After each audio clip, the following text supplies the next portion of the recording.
देखो गाइस, अगर आपको याद होगा कि आपके प्रदीप सर ने आप सभी से जब प्रॉमिस किया था, जब हमने इंजीनियरिंग चैनल ये लॉन्च किया था, यही बैच है जो इंजीनियरिंग चैनल हमने लॉन्च किया था, उस समय मैंने बोला था कि आप सभी को मैं इंजीनियरिंग के लेक्चर्स लेके आऊंगा, वो भी फ्री ऑफ कॉस्ट, मतलब पूरे लेक्चर्स। और उस समय मैंने ये भी बोला था कि अगर मैं फ्यूचर में पेड कोर्स लाता भी हूं तो भी ये लेक्चर सबसे पहले यूट्यूब पे अपलोड होंगे, और जिसको हमसे पर्सनली पढ़ना उसके लिए भी हम कुछ सोर्स बनाएंगे। हाँ, अभी एसपीबी वाले बच्चों ने बहुत जिद किया था, हमने हमने ये भी किया था, पोल भी करवाया था, बहुत सारे बच्चों ने ये अप्लाई किया था, पर हमारे पास ही टाइम नहीं बचा, हमारे पास ही टाइम नहीं बचा। पर हमने यूट्यूब पे पूरे लेक्चर्स कंप्लीट किया, क्योंकि हमने वो प्रॉमिस किया था, हमने प्रॉमिस किया था कि हम M2 पूरा खत्म करवाएंगे, हमने खत्म करवा दिया। हाँ, एक चीज थोड़ा देख के बुरा लगता है, जैसे कि बहुत सारे वीडियोस बनते हैं कि चैनल को रिकमेंड किया जाता है कि ये चैनल देखो, वो चैनल देखो। मुझे नहीं लगता कि कोई ज्यादा हमारे चैनल को रिकमेंड करता है और बताता है। इसके पीछे का रीजन, सबसे बड़ा रीजन ये है कि हमारे नंबर ऑफ सब्सक्राइबर बहुत कम है, मुझे पता है। बट गाइस, जो बच्चे हमें देखते हैं, हमें सुनते हैं, उनको तो ये बात भली भांति पता है कि अपने यहाँ देखने वाले बच्चे, या कोई भी एग्जाम, मुंबई यूनिवर्सिटी का एग्जाम है, एसपीबी का एग्जाम है, या कहीं अगर महाराष्ट्र के बाहर भी बच्चों का जो भी एग्जाम है, सबसे ज्यादा बच्चे कहाँ आके देख रहे हैं वो आप सभी को पता है। लाइव सेशन की अगर मैं बात करूं, एसपीयू का जो अभी मैथ का पेपर हुआ था, मुंबई का जो हुआ था, तो कितने बच्चे लाइव सेशन में राहुल सर को देख रहे थे, राहुल सर की चीजों को फॉलो कर रहे थे। क्योंकि देखो, अब बच्चे जब इंजीनियरिंग फील्ड में चले जाते हैं तो उनकी मैच्योरिटी लेवल बढ़ चुकी रहती है, उनको समझ में आ जाता है भाई कि टीचिंग का लेवल क्या होता है और किस लेवल पे टीचिंग करवाई जाती है, अपने आप चीजें क्लियर हो जाती है। पहले 11-12 तक उनको चीजें नहीं समझ में आती है तो उतना वो डिफरेंशिएट नहीं कर पाते, पर जैसे आगे बढ़ते हैं तो उनको समझ में आता है, अरे यार टीचिंग तो ये थी।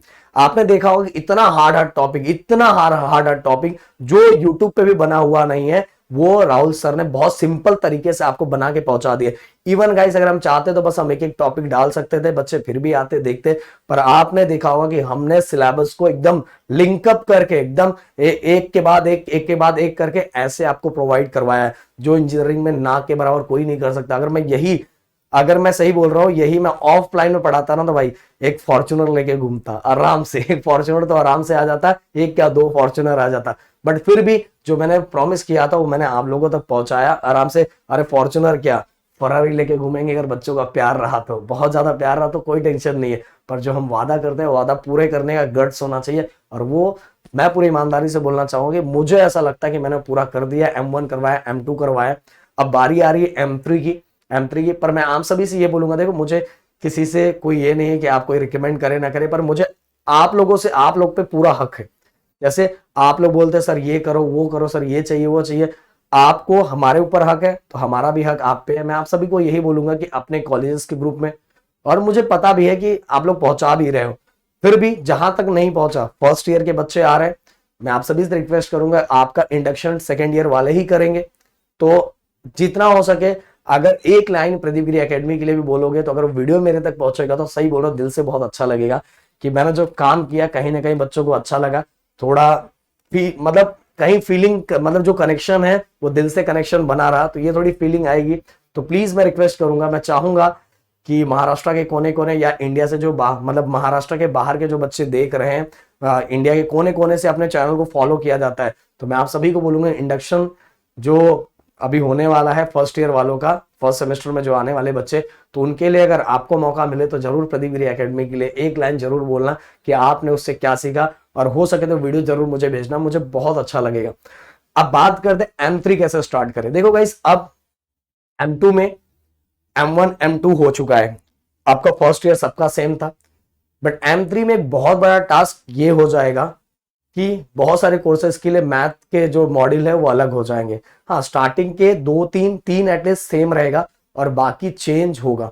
तो अब यहाँ कैसे किया जाए, सबसे पहली बात तो हमारे लिए बहुत बड़ा टास्क है कि इतने सारे कोर्सेस हैं, उन कोर्सेज के लिए अलग अलग कैसे किया होगा। वैसे तो बहुत सारे कोर्सेज के सेम है, अगर जैसे बताओ ऑटोमोबाइल और मैकेनिकल के कोर्सेज के सेम है, CS, और लगभग 3 मॉड्यूल तो सेम ही है, इतना बड़ा टेंशन लेने वाली बात नहीं। अगर आपका प्यार रहा तो वो भी हम करवा देंगे, वो भी खत्म करवा देंगे।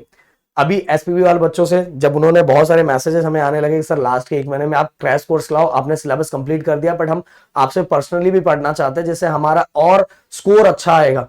तो हमने लॉन्च तो किया था, पर हमारा जो टाइम स्लॉट है, क्योंकि हमारा ऑफलाइन बैच भी है भाई, तो वहां हमने पहले वहां भी एक प्रॉमिस दे के रखा है। तो आपसे YouTube का प्रॉमिस किया था, तो YouTube पे पूरे तो लेक्चर्स हमने डाल दिए थे, पर ये लास्ट में हुआ कि आप लोगों ने बहुत जिद करना स्टार्ट किया, तो हमने सोचा, पर लास्ट में देखा हमारे पास टाइम स्लॉट बच नहीं रहता, तो फाइनली वो लॉन्च हमने नहीं किया, पर हमने लेक्चर्स आपको पूरे दे दिए थे। इवन राहुल सर ने परसों लेक्चर भी लिया, सब कुछ हुआ। तो यहाँ मतलब कि जो चीजें, जो कमिटमेंट करो वो पूरा करो। ये हमारा ये है कि जो अगर बोल रहे हो कि करके दिखाना, तो करके ही दिखाओ, पीछे हटना नहीं है। ये हमने हमेशा स्टार्टिंग से फॉलो किया और ये आज भी हम करते हैं। तो अगर हम देखेंगे, अगर हमें पेड कोर्स लाना है, बट उसके पहले यूट्यूब पे लेक्चर्स आना स्टार्ट हो जाएंगे। जिन बच्चों को हमसे पर्सनली पढ़ना है, उसके लिए हम ट्राई करेंगे, हमारे पास टाइम बचा तो हम जरूर पढ़ाएंगे, जरूर करवाएंगे। देखो गाइस, M3 अगर आपका स्टार्ट हो रहा है, तो उसके पहले M1 और M2 आपका ऊपर वाले की देन से नहीं, मतलब उसके अंदर बैकलॉग या केटी नहीं होना चाहिए, तो ज्यादा अच्छा रहेगा, और ना हो तो ज्यादा ही अच्छा हो। M3 पे फोकस किया जाए।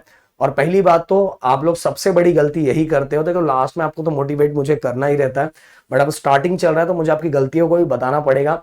मैं चाहता हूं कि आप अपनी गलतियों को दोहराओ मत।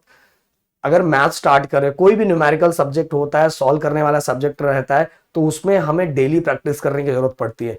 तो डेली अगर 1 से 1.5 घंटा आप डेली मैथ को दो, डेली 1 से 1.5 घंटा अगर मैथ को देते हो, तो देखो लास्ट में ना सबसे सिंपल आपको मैथ ही लगेगा, क्योंकि आपने मैथ की practice daily topic wise daily किया हुआ है। आप इंजीनियरिंग के सेकेंड ईयर में पहुंच चुके हो, आप इंजीनियरिंग को लगभग बहुत सारे हद तक समझ चुके होंगे कि भाई क्या पढ़ना चाहिए, क्या नहीं पढ़ना चाहिए, किसका कोई मतलब है, किसका कोई मतलब नहीं है, क्या जरूरी है, क्या जरूरी नहीं है। ये बहुत सारी चीजें कुछ हद तक आप समझ चुके हो। मैंने जब फर्स्ट ईयर में मैंने वीडियो बनाता था आप लोगों के लिए, तो मैं हमेशा बोलता था कि इंजीनियरिंग में टेंशन तभी तक होता जब तक हम ये नहीं समझ पाते कि इंजीनियरिंग क्या है। जिस दिन हम ये समझ जाते हैं कि इंजीनियरिंग को करना कैसे है, पढ़ना क्या है, उस दिन हमारे लिए इंजीनियरिंग बहुत सिंपल हो जाता है। Even 3rd year 4th year के बच्चों को जाके पूछोगे तो वो भी आपको यही बोलेंगे, यार फर्स्ट ईयर बहुत टेंशन दायक था, बहुत ज्यादा टेंशन था। रीजन यही था कि हम बोर्ड दे के आए रहते हैं और हम पढ़ते हुए हमारी हैबिट उसी तरह की रहती है, हमें पता नहीं रहता क्या पढ़ना चाहिए क्या नहीं पढ़ना चाहिए, इसीलिए हमें हार्ड लगता है। बट जैसे हम इंजीनियरिंग को समझ चुके रहते हैं, उनके लिए चीजें सिंपल हो जाती है। हाँ, हो सकता है इसमें से कुछ बच्चे 2nd ईयर 3rd ईयर तक जाते भी फिर भी इंजीनियरिंग को नहीं समझ पाते, तो उनके लिए भाई हमेशा हार्ड लगता है।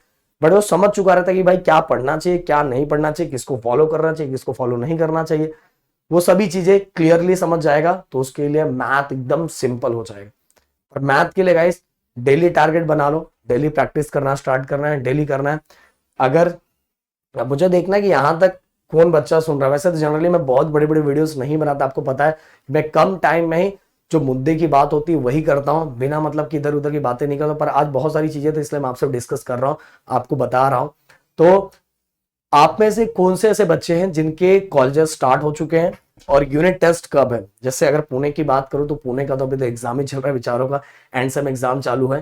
पर आप में से कितने बच्चे हैं कि जिनका कॉलेज स्टार्ट हो चुका है, कॉलेज स्टार्ट हो चुका है और उनका यूनिट टेस्ट आने वाला है? प्लीज कमेंट करना। और जितने भी सब्जेक्ट है, और कौन सा सब्जेक्ट प्लीज आपको CS में, IT में, या तो मैकेनिकल में, या तो आपके मतलब केमिकल में, जो भी आपका है, जो भी आपका फील्ड है, EXTC में है, कौन सा सब्जेक्ट आपको टफ लग रहा है, हार्ड लग रहा है, प्लीज कमेंट करो। CS एंड IT वाले तो बेसिकली कमेंट जरूर कर देना कि CS एंड IT का कौन सा सब्जेक्ट है जिसको मुझे लाने की जरूरत है और मैं आप सभी लोगों के लिए लेके आऊं। तो चलो मिलते हैं नेक्स्ट वीडियो में। Thank you so much guys, जय हिंद दोस्तों।